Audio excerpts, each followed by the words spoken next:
Hi, it's Lea Brovedani, the Trust Architect, with my good friend and colleague, Glynis E. Devine, who squeezes the most out of every day. She's the chief juicer. Now, Glynis and I, you might have noticed from our taglines, are speakers. And we met at an event, a CAPS convention. Actually, we met a few years ago, and I always saw you and thought, gee, I like that crazy redhead. She's... Gee, I thought the same thing of you. Go figure. Yeah. And we talked about what we did, and then we talked about what really was the work that we wanted to do, the work of our heart, I would say. Yeah. And it was, we both had this desire to have a women's retreat. And I wanted to talk a little bit about that today, why we do the retreat. Because honestly, Glenn, from the perspective of if we wanted to do something easy, this wouldn't be it. No, that's true. It was truly a labor of love, wasn't it? It really is. It's been a huge amount, like the amount of work that we put into putting the curriculum together, at finding the retreat, at finding the place to hold the retreat. Oh, and don't forget the site visit where we had to test all of the plates and all of the drinks in preparation for our participants. That was tough work. You did more of the, like, I'm such a lightweight. I would take a sip and then I'd make you finish them. True. Small price to pay. You're a trooper. Thank you. I want people to understand why we are doing this retreat. So I'm gonna throw it over to you for a minute, Glynis. What is your why? Why did you want to do your soul journey retreats? Okay. Twofold. I've been doing corporate training for the last 6 or 7 years. I train on communications and leadership primarily. And I would have a lot of mixed audiences. Depending on the industry that people were from, I might have more men than women and vice versa in a room of a public seminar. And what I noticed is women do that internal work. First of all, any kind of professional development is internal work. Like it or not, it's headspace. It is 95% attitude and 5% technical skill, depending on the fact that you've got the baseline skills in place. So a ton of our success comes from the inner beliefs we have.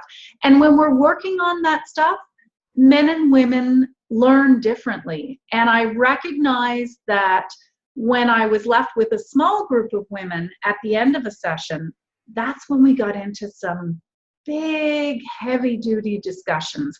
And so I realized it was really important for women to be in an environment with other women, first of all, that it be a safe environment, and that it would be directed specifically to the issues that they're facing. So as women, we may be a daughter, a sister, a colleague, a wife, a CEO, an employee, a parent, whatever the case may be. Women wear a lot of hats.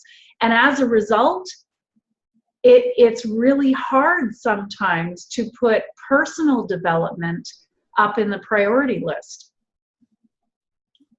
Yeah. And so this is allowing women to get together and spend that time on themselves. Yep. And learn in an environment that was created just for women. Yeah. You know, and part of what I saw with the women that I've gotten to know over all of the training and all the development and the work that I've done, I would meet the most amazing women who weren't working to their potential, that they weren't doing the work that they wanted to do because they didn't trust themselves to actually show up and do everything that they could do. And part of my work is just allowing the individual women to see all that they are and all that they can be, and let that light shine so that they can be what they are meant to be in the world. And it really is just giving women that opportunity to really shine, because I love it when I'm working with women and all of a sudden they realize that voice that's been saying, well, I think I could do that, all of a sudden becomes not just the inner voice, the outside voice, where they recognize their power, they recognize their glory, and they give to the world in a way that they should be giving to the world. Very small scale, we're helping them to show up and be all that they can be in the world. Oh, step into their power, step into their gift, right? I think my biggest aha with working specifically with leaders the last 7 years is the fact that I assumed they knew how great they were. I assumed that they knew that they had taken inventory. And it's only in having those individual discussions or those small group discussions with those women that I realized, wow, no wonder they're not moving up as fast as they could be, because they're not sold on them. And so how can you sell other people when you're not sold on yourself? And it breaks my heart. One of the exercises, and we did it on the retreat as well, is taking inventory of why we rock, what makes us amazing. Yeah. And it breaks my heart to do this in sessions with executive women who look at me with blank looks, and then their eyes fill up with tears, and I think, really, do you not see what I'm seeing? And when they do, holy smokes, does huge shift occur. And I think that's what Lea and I, you and I are both driven to be the impetus for women to step into that power. Would you agree with that?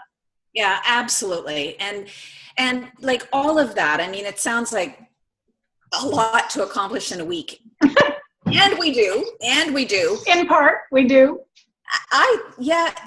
It's in the big start part of the journey. It's the start of the journey. Absolutely. Continue it. But one of the things that really I knew it happened was that there was a lot of laughter, because you and I both like to have fun. So everyone knows that they're going to have fun. And that's okay, because laughter anchors lessons, right? We learn stuff when we're having fun. Equal moments of tears where people were just, when all of a sudden you would see people recognize the fact that they had held themselves back. And it didn't matter what they were showing to the world. What they were saying to themselves often was not very nice. Getting people to change that inner dialogue. When you were talking about doing the inventory, and I remember, and I won't mention the name, but one of the women said, I can't think of anything good to write about myself. And I have the utmost respect for her and think she's incredible. So to hear that come out of somebody's mouth, and she's not alone. There are so many women. At least every time I speak, I have one, if not two or three, that say that. So it is vital. I think the other really powerful exercise that we did, Lea, was the emoticons.